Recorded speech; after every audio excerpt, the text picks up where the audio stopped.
Screen पर आपके सामने स्पेस साइंस टेक्नोलॉजीज की तरफ से बनाया गया गूगल अर्थ का एक पैच है। ये ज़मीन पर मौजूद आयोनोस्फेयर की असल इंफॉर्मेशन बज़रिए इंटरनेट सर्वर अपने यूज़र्स को फराहम करता है। आयोनोस्फेयर रिफ्लेक्शन एक आम फहम फिनोमेना है। कोई भी रेडियो वेव्स जब किसी ट्रांसमीटर से निकलती हैं तो इसी आयोनोस्फेयर और ज़मीन से टकराते हुए लंबे फासले तय करती हैं। लेकिन हार्प की ख़ास बात यह है कि इसका रेडिएशन पावर बाकी तमाम एंटेना से बहुत ज़्यादा है। 360 एंटेनास पर मुश्तमिल ये सिस्टम 3.6 मिलियन वाट्स तक एनर्जी आयोनोस्फेयर की तरफ मुंतकिल कर सकता है। ये ELF वेव्स का इखराज करता है जिनका प्रोपोगेशन लॉस बहुत कम होता है और दूसरी वेव्स की तरह ये दौरान तरसील बिखरती नहीं और ठीक निशाने की जगह पर असर करती हैं। दूसरे अल्फाज में इसकी बीम फॉर्मेशन बाकी तमाम वेव सिस्टम से बहुत बेहतर है। हार्प के एंटेनास हमारे GSM एंटेनास की तरह अपना इलेक्ट्रिकल टिल्ट चेंज कर सकते हैं, मगर इनका ज़्यादा से ज़्यादा टिल्ट वर्टिकल से सिर्फ 30 डिग्री तक मुमकिन है। इसलिए अगर हार्प ने अपने इलाके से 4000 किलोमीटर दूर प्रोजेक्शन करनी हो तो फिर इसको आयोनोस्फेरिक मिरर का तरीका इस्तेमाल करना पड़ेगा। हार्प के 360 टावरों में फ्रीक्वेंसी के मुताबिक कई सिस्टम बनाए जा सकते हैं। आधे एंटेना से ज़्यादा एनर्जी प्रोजेक्ट करके आयोनोस्फेयर के एक छोटे हिस्से को चार्ज किया जाता है, जिसकी वजह से वो प्लाज्मा की शक्ल इख्तियार कर लेता है। इस प्लाज्मा की कैफियत को एम या आर्टिफिशियल आयोनोस्फेरिक मिरर कहा जाता है। टारगेट एरिया की मुनासबत से इस आर्टिफिशियल मिरर को किसी भी जाविये से टिल्ट किया जा सकता है।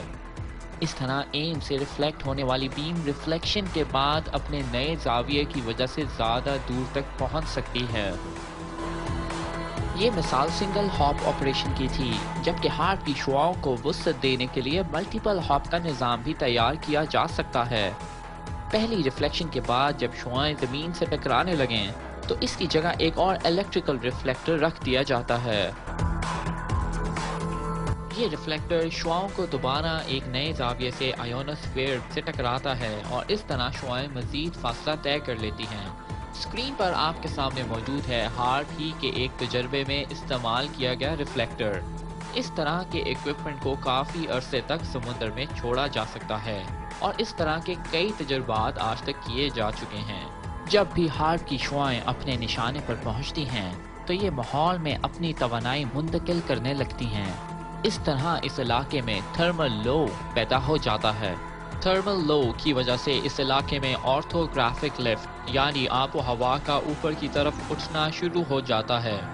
ऑर्थोग्राफिक लिफ्ट एक ऐसा अमल है जिससे हवा में 100% तक मॉइस्चर पैदा हो सकता है। साथ ही मुल्हका इलाकों की हवाएं भी इस तरफ का रुख कर लेती हैं। मसनूई बारिश का यकीनी नतीजा उस वक्त निकलता है जब हार्प के साथ क्लाउड सीडिंग भी कर दी जाए। जहाज की मदद से 30 किलोमीटर की बुलंदी पर होने वाले सिल्वर आयोडाइड के स्प्रे को शायद ही कोई रडार पकड़ सकता है। और वैसे भी पाकिस्तान की फ़िज़ाई हदूद अमरीकी एयरफोर्स के लिए ग्रीन जोन है।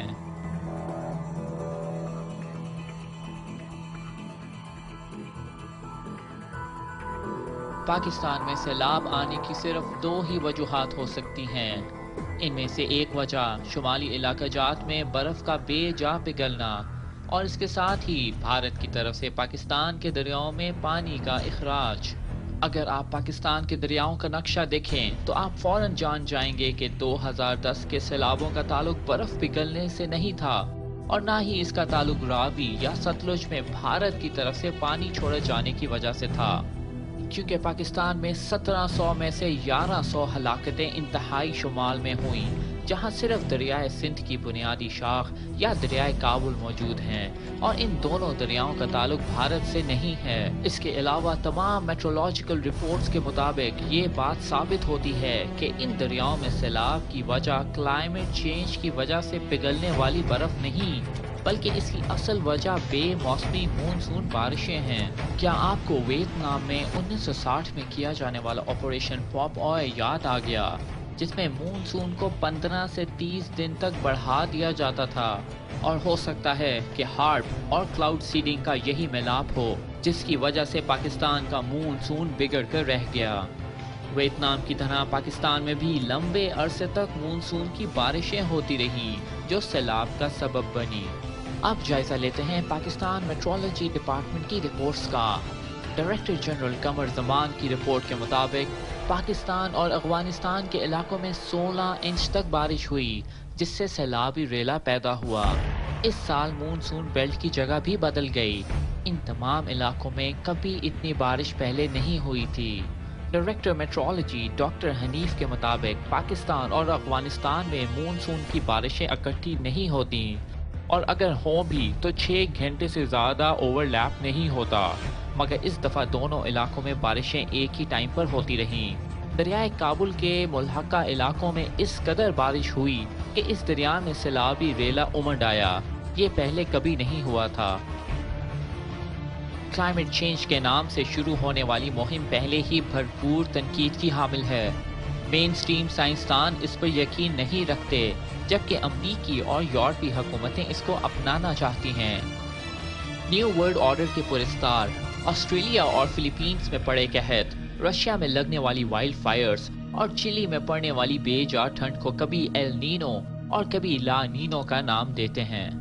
اتفاق کی بات تو یہ ہے کہ دونوں ایل نینو اور لا نینو 1980 کی دہائی میں اس وقت ریکارڈ ہونا شروع ہوئے جب ہارپ اپنا کام کرنا شروع کر چکا تھا، اور پاکستان میں کلائمیٹ چینج بھی عین اس وقت آنا تھا جب پاکستان وار آن ٹیرر میں قطرے مستحکم ہو چکا تھا۔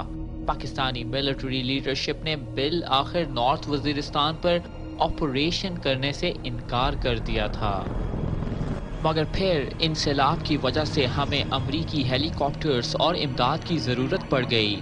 ابھی سیلاب کا پانی اترا بھی نہ تھا کہ امریکی فوج نے پاکستانی مینٹالٹی کا امتحان لیا۔ پاکستان کی پیرا ملٹری پوسٹ پر حملے کا مقصد ہمارے جوان شہید کرنا نہیں تھا، بلکہ یہ جاننے کی کوشش تھی کہ پاکستانی اپنے آپ کو ذہنی طور پر امریکہ کا کس قدر مقروض محسوس کرتے ہیں۔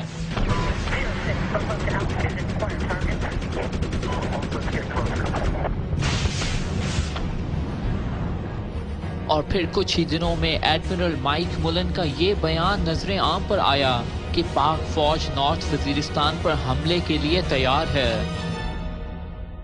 لگتا ہے کہ پاکستان کے سبز ہلالی پرچم پر ستارہ ایک بہت بڑی سازش کے ساتھ لگایا گیا تھا۔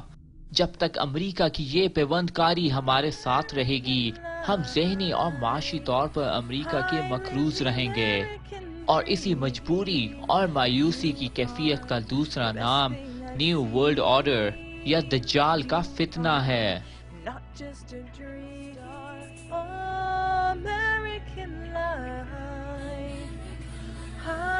The American dream, you are the best thing I've seen. You are I'm saying there's not a just a disconnect between what's in these packets and what we're dream. seeing on the ground. There's a problem with the intelligence, sir.